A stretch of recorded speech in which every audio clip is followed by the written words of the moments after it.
cette année sur Solutrans, nous présentons le nouveau concept SR2X City, qui est une évolution de la gamme SR2 Super City qui existait.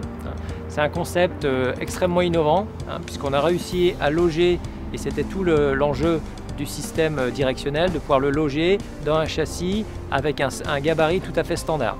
C'est-à-dire qu'on reste bien dans le gabarit de hauteur hors tout à 4 mètres, qui est réglementaire au niveau européen, avec un centre de gravité très bas et un longeron de châssis qui est tout à fait standard chez Lamberay avec une hauteur de 180.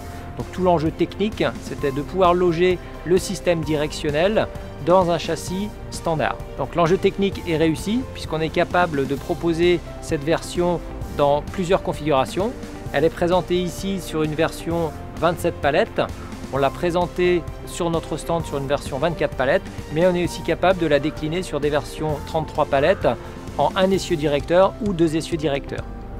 Le point important, bien évidemment, sur la partie directionnelle, elle permet d'avoir un véhicule avec une grande agilité, donc l'accessibilité au centre urbain, un gros avantage, et la maniabilité, puisque le système X-Steering, en opposition au système classique, qui sont nombreux sur Solutrans lors de cette édition, on a un système à câble qui est extrêmement souple et sécurisant pour le chauffeur, puisqu'on n'a pas les phénomènes d'à-coups à la conduite qu'on peut avoir sur des phénomènes à barre de type trideck. Le système en lui-même est composé d'une tourelle qui est positionnée au-dessus de la sellette du tracteur. Cette tourelle, par un système de renvoi de câble, vient faire fonctionner une tourelle avec un essieu fixe. Donc le système, lui, est très simple, très peu de maintenance, donc extrêmement économique, moins de phénomènes de ripage, donc une grosse économie sur la gomme, donc sur les pneumatiques, et aussi moins de consommation de carburant, puisqu'on a un véhicule qui va suivre la trajectoire du tracteur.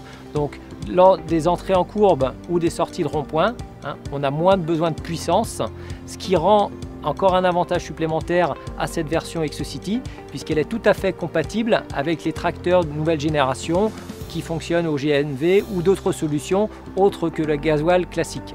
Donc c'est vraiment le véhicule du futur. On croit beaucoup dans cette évolution. Je pense que demain, l'essentiel des véhicules qui seront dédiés à la distribution et en particulier la distribution en ville seront équipés de ce genre de système.